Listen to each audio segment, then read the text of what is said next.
একটা সময় ছিল পেঁয়াজ কাটার ভয়ে কখনো নিজ হাতে ডিম ভেজে খেতাম না, হাত কালো হয়ে যাবে বলে কখনো আলু কাটতাম না। সবজি কাটার ভয়ে মা যখন রান্নাঘরে ঢুকতো তখন তার আশেপাশেও থাকতাম না, রান্নাঘরে ঢুকতাম না যদি হাত পুড়ে যায়। আর হাত পোড়া দাগ যদি সবাই দেখে কি বিশ্রী না লাগবে। আর এখন হাত পুড়ে গেলেও মন খারাপ হয় না। আজকে অনেক কিছু রান্না করছি, অনেক কিছু গুছিয়ে রাখছি। আবার একটা সময় ছিল খাবার শেষে প্লেটটা টেবিলে রেখে উঠে যেতাম।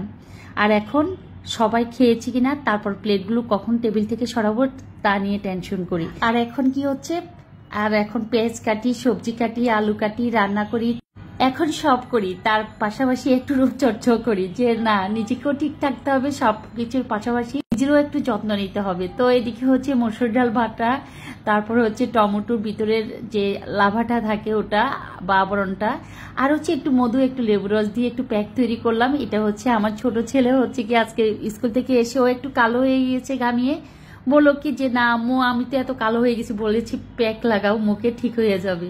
তো ওকে একটু প্যাক তৈরি করে দিয়েছিলাম আর আমিও হচ্ছে একটু সাথে মুখে লাগিয়ে তারপর হচ্ছে কাটাকাটি করছি। এদিকে হচ্ছে লাউ দিয়ে রুই মাছ রান্না করছি আর অনেকগুলো মোরগ এনেছিল, তো মোরগগুলোকে কেটে স্লাইস করে রাখছি অন্য কোনো দিনের জন্য।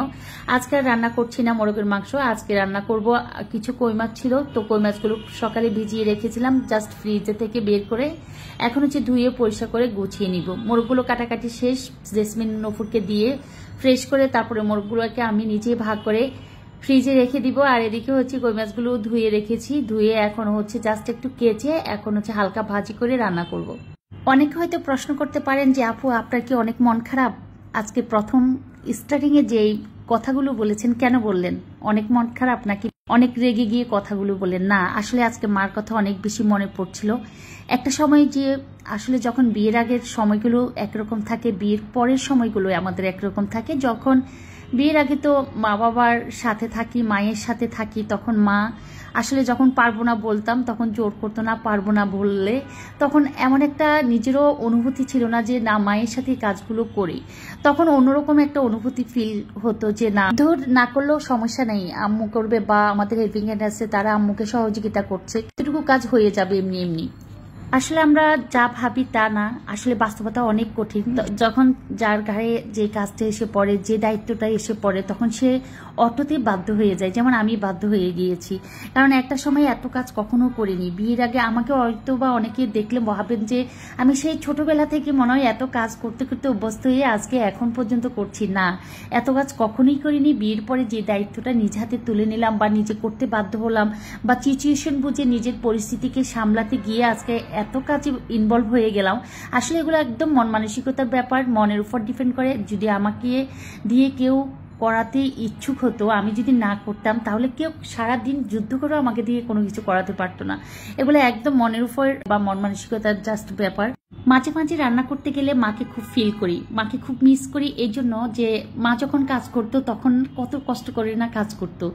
যখন আমাদেরকে সামলিয়েছে ছোটবেলা থেকে, ঘর বা হচ্ছে রান্নাবান্না, আমাদেরকে স্কুলে পাঠানো, তারপরে এখন যে বাস্তব জীবনে আমি পড়ে আছি সেই বাস্তব জীবনগুলো মা কমপ্লিট করে যখন আমাদের সাথে আবার আড্ডায় বসে যেত তখন কত শ্রমের পরে না এই কাজগুলো করতো মা।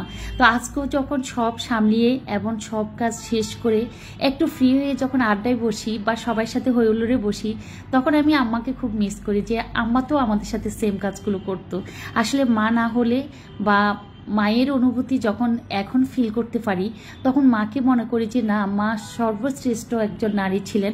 আজকে আমি যখন এই কাজগুলো করি আমার সন্তানেরাও ভাববে আমার মাও একজন পরিশ্রমী নারী ছিলেন, একজন পরিশ্রমী মা ছিলেন। আজ আমি আমার মায়ের কষ্টটা উপলব্ধি করতে পারি। তাই মা বাবা বেঁচে থাকতে, শ্বশুর শাশুড়ি বেঁচে থাকতে সবাইকে সম্মানের চোখে দেখুন, তাদেরকে আদর যত্ন করুন, তাদেরকে ভালোবাসা দিয়ে আগলে রাখুন। সে শাশুড়ি হোক আর আপনার গর্ভধারিণী মা হোক, শ্রদ্ধার চোখে দেখুন। কারণ একজন নারী, একজন মা কত কষ্ট করার পর হচ্ছে একটা সংসারকে ধরে রাখে, তার যত মায়া মমতা আছে সম্পূর্ণ মায়া মমতা দিয়ে আগলে রাখে। তো আসলে আজকের কথাগুলি এমনিতেই বলা, তার মানে এমন না, কিছুটা বাস্তব, কিছুটা কল্পনা, কিছুটা কষ্টের অনুভূতি, সব কিছু এমনি নর্মালভাবে আমি শেয়ার করলাম, এটাকে অন্যভাবে কেউ নেবেন না। তো এদিকে হচ্ছে রান্নাবান্নাগুলো কমপ্লিট করে চলে যাচ্ছি নিজের রুমে। আসলে এত এত গরম পড়তেছে, রান্নাঘরটাই মনে হয় যেন একদম ধাও ধাও করা গরম। আল্লাহ জানে যে কার অবস্থা কেমন, কার বাসায় কে কতটুকু রান্না করে থাকতে হচ্ছে বা এত রান্না করতে হচ্ছে, বা একদম চুলার তাপে সবার মানে শ্বাসকষ্টের মতো একটা অবস্থা হয়ে যাচ্ছে। এত এত পানি খাচ্ছি আমি, মনে হয় রান্না যখন করি তখন 1 থেকে 1.5 লিটার পরিমাণ আমার পানি খাওয়া পড়ে। লেবু পানি তো প্রতিদিন 10টা বা 11টা থেকে 12টার মধ্যে খাওয়া পড়ে। 2টা লেবুকে চিপে তারপর হচ্ছে জাস্ট একটু লবণ দিয়ে খেয়ে ফেলি, বা মাঝে মাঝে লবণ ছাড়া খাই। তো এদিকে হচ্ছে একটা পার্সেল ওপেন করছি। এটা হচ্ছে আমি অনলাইন থেকে একটা ড্রেসের অর্ডার করেছিলাম। তো রান্না শেষ, তো পার্সেলম্যান এসে আমাকে ড্রেসটা দিয়ে গেল। তো যেহেতু রান্না শেষ, রুমে এসে একটু এসির ভিতরে বসা, একটু ঠান্ডা ওয়েদার। তো এই হচ্ছে আমার এই ড্রেসটা কার কাছে কেমন লাগলো অবশ্যই জানাবেন, একটু করে শেয়ার করলাম। ওদিকে হচ্ছে ছোট মেয়ের বাসা থেকে লিখন গিয়ে হচ্ছে দধি আর হচ্ছে আমার জন্য ঘি এনেছিল। কে পাঠিয়েছে আজও ওকে জিজ্ঞেস করতে পারিনি। আসলে বাসায় এত ব্যস্ত সময় পার করছি, আব্বা যেহেতু বাসায় আছে, টাইমলি খাবার দেওয়া বা রান্নাবান্না করা, বাসার যারা আছেন তাদের জন্য রান্নাবান্না করা, সব কিছু মিলিয়ে কারোর সাথে তেমন একটা যোগাযোগও হচ্ছে না। তো দধি আর হচ্ছে ঘিগুলো অনেক মানে ভালো মনে হচ্ছে আমার কাছে। ঘির স্মেলটা অনেক ভালো লেগেছে, দধিটা দেখতে মনে হচ্ছে অনেক সুন্দর করে দধিটা। মানে এগুলো হচ্ছে ভোলা ডিস্ট্রিক্ট বা বরিশাল নোয়াখালী ডিস্ট্রিক্টের সবচেয়ে মহিষের দই বলে যে বিখ্যাত দই। তো এই দইটা হচ্ছে আমরা খুবই বেশি পছন্দ করি খেজুরি গুড় দিয়ে খেতে। তো এই তো আজকের ব্লগটা মন খারাপ, মন ভালো বা অতীত বর্তমান সবকিছু নিয়ে শেয়ার করলাম। তো সবাই অনেক বেশি ভালো থাকবেন। আসসালামু আলাইকুম।